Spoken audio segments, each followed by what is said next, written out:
Please welcome David Oyelo.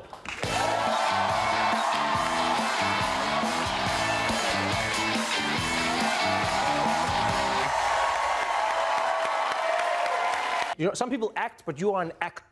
I really appreciate that. No, you genuinely are. Let me start off by saying, I'll be honest with you, I'm not a big fan of musicals. Right, you're not alone. Right, and so when they say, here's my thing, it's just for me, I like it when I like it when musicals, when they sing, and then they talk and sing. I don't like it when everything's, let me walk with you to, I can't do that.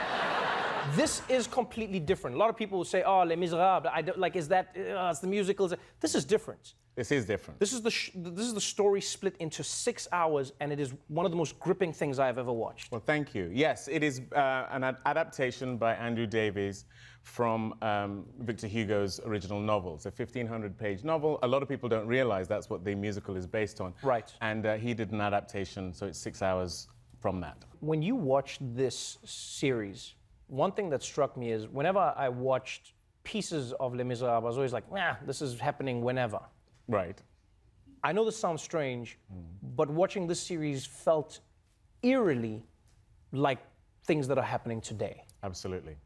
Absolutely. And that was another focus of ours. You know, Jean Valjean, for instance, as played by Dominic West, he's in prison for 19 years for stealing a loaf of bread. Well, you only have to look at the prison industrial complex here in America right now. People who are people of color, people from deprived economic backgrounds being given disproportionate sentences for crimes that don't warrant that level of sentence. It's because of indentured servitude, it's an extension of slavery. Right. This is what was also happening in the early 1800s in France.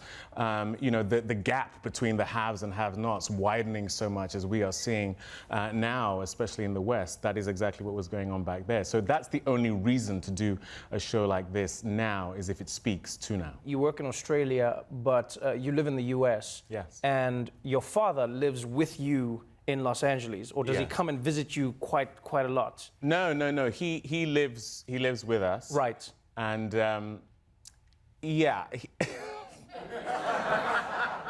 The reason I'm pausing is my dad, when we lived in the UK, we lived in houses or apartments that we didn't have a yard. Now, LA, as most people know, has a lot of space. Yes. And my dad has become obsessed with leaf blowing.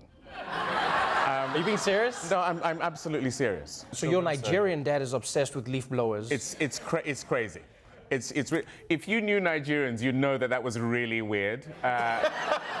That he what am I going to go and do the gardening for? So